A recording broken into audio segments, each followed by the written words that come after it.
If you feel like there's never enough hours in the day, you are not alone. Most agents out there are juggling lead generation, admin, viewings, follow-up, valuations, and somehow still feel behind in their business. In today's video, we're going to show you a strategy to take control back of your diary, with strategies used by top-performing agents to produce consistent results over time that grow your business. Here's the brutal truth here. Many agents spend about 80% of their time on tasks that simply don't bring their business forward from where it is today. They spend a lot of their time on reactive tasks like admin, paperwork, responding to viewing requests, and nothing really that pushes their business forward from where it is today. It feels productive because you're doing a lot of things, but actually it's avoiding the big issue here, which is anything which develops your business to the next level. You see, the money in your estate agency is built on focused action points. This is things like lead generation, bringing properties on the market, and building your sales pipeline. And really simply put, if your calendar doesn't reflect that, then your income won't reflect it either. Okay, so let's look at the first thing. This is probably one of the easiest things to change in your diary right now. So what you generally find is that agents do a lot of lead generation when they first start. Then you start getting viewings, valuations, property come on the market, pipeline building, all the good stuff that you've been searching for in your estate agency. And that lead generation stuff, the foot comes off the gas very quickly. And then what you kind of find is a bit of a roller coaster going down, as in a month or two, the leads start drying up. And then everyone panics. They go, oh my God, I need to go door knocking. I need to go leaflet dropping. Then it starts going back up again as they start getting leads in their business. They get busy and it goes down, and it's up and down and up and down. And this is reflected throughout the entire business. First of all, it's in lead generation. This flows into instructions. This flows into sales agreed. And this then flows into completions and the money coming into the business, which basically means you have some really good months of banking and some terrible months of banking, which is stressful for everyone involved. So what the top agents out there will do is to rule out 60 to 90 minutes worth of lead generation every single day. Now, the assumption I've made here is you have an established business. If you are brand new and you launched your estate agency yesterday, this is going to be more like 80% of your time, so probably 8 hours a day is going to be spent doing lead generation. But if you've got a business that's listing properties, selling properties, and you've got a bit of momentum there, about 90 minutes per day is exactly what you want. Now, this isn't necessarily going to be you doing it firsthand. As your business grows and your cash flow improves, you can use this for more high-level tasks. This might be organizing your Facebook ads, for example, sending letters out. It might be leaflet dropping. It might be door knocking. It might be recording social media content. It might be putting content on local Facebook groups. Either way, it's all actionable content that is leading to leads coming into your business. And that is ultimately what we want. So if you focus on this for 60 to 90 minutes every single day,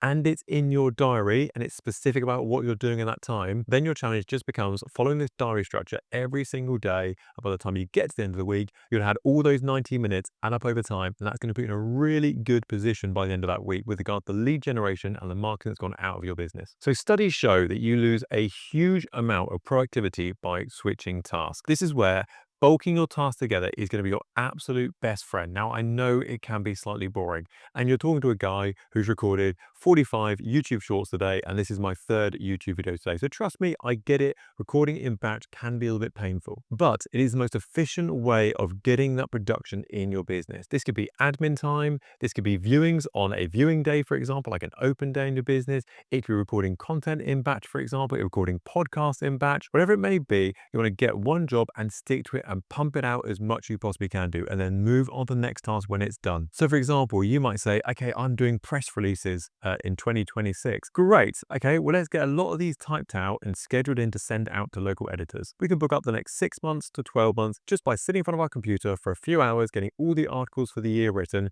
and just schedule those emails. We can then tick that job off. That is then done for the future. Exactly the same way with your content, such as social media, for example. I'd always try to book 2 or 3 weeks in advance with your content. This avoids you being a bit stressed about, I've got nothing to post today, and then panic posting something.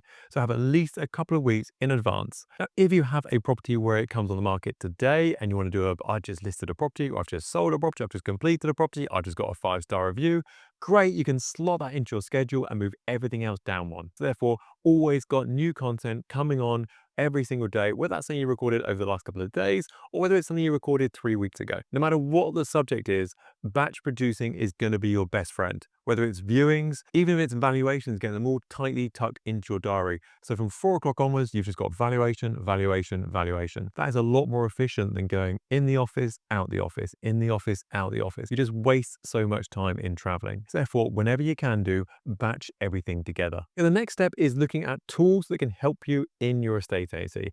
Now, it wouldn't be a YouTube video if I didn't mention AI here. So obviously AI has become a massive thing over the last year or so. If you're not using it in your business, you are quite literally being left behind. What we're not looking here for is just repeatable AI content that just says, hey, groundbreaking news, we've just done this, or we like boring. People can spot it a mile off. Those long hyphens, they're always a giveaway. People can see it a mile off. What we should be using it though for is things like planning our content structure. What do people in the local area, what do they want from a local estate agent? What's important to them? What can I make content about? If this is my ideal client, what is important to them?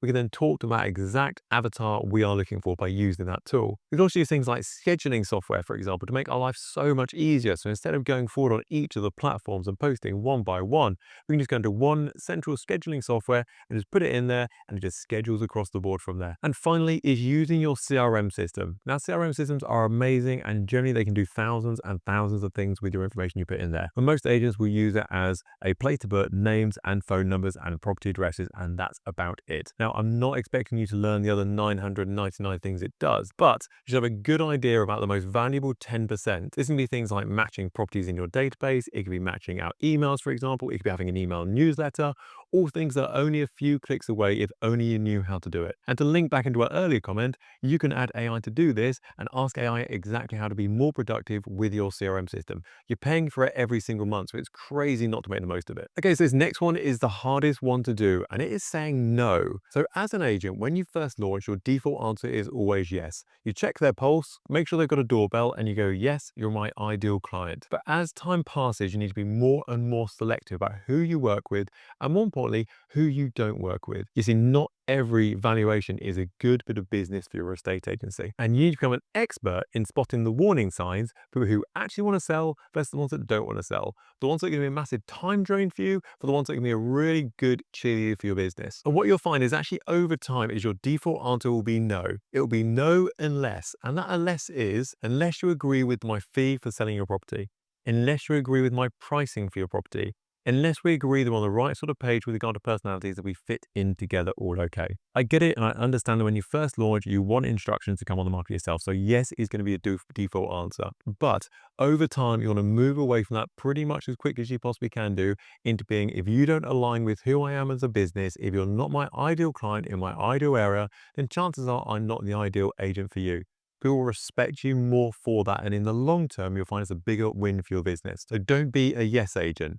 Instead, be a no unless agent. So we've covered lots of things in this video about how to be more effective with your time as an estate agent. I'm going to let you into a little bit of a secret here. If this doesn't go in your diary, it simply won't happen. So we have a rule in our business: if it's not in the diary, it's not a thing. I even have the same rule with my partner in our joint calendar. If it's not in the joint calendar, it's not a thing. And if I book over it and it's not in the joint calendar, it's not my fault, it's the other person's fault. So the most important part of all of this is that it's reflected in your calendar. Now, this doesn't mean broad, generic, this is admin time, or this is content time, or this is door knocking time. We want to be as specific as we possibly can do. So for example, this is my admin time. I need to do my VAT return. I need to do payroll. I need to file my taxes. This is what I'm doing in that time. I'm going door knocking in that time. Great, I'm going door knocking to this street, and this street. I'm doing my letters in this time. Right, I'm doing the 4 week, the 6 weeks, the 8 weeks, and the 12 weeks. Now, the true test of your diary is that I should be able to come into your business for the day, and I should be able to follow through every single task you've got in your diary. Whereas if it just says go door knocking, for example, okay, where am I going to? Who am I talking to? Whereas if it lists out the properties and the streets I'm going to, great, I can do that. If I come into your office and look in your diary, it just says admin time, okay, what do I do? Whereas if it says these are the jobs I want to get done in that time, I can do that, I can follow that. So you can see you need to be able to pass this test in your diary. Now, I know it might feel like overkill because you might look at it and go, Chris, I know what I need to do. I know what's in my diary. But by breaking these tasks down day by day, all you need to do is to get from Monday to Saturday by following every single one of these tasks. And by the time you get to the weekend, you're like, I've done everything I need to do that week because I was specific within my diary. Okay, so that is a wrap on today's video. So get these within your diary. If it's not in your diary, it doesn't exist. If you want some more structures and some more ideas about how to generate leads into your business, you can download a free copy of my best-selling book, Your First £100,000 Estate Agency. All you need to do is DM us the word book over on Instagram and that will come straight across to yourself. I'll catch you on the next video.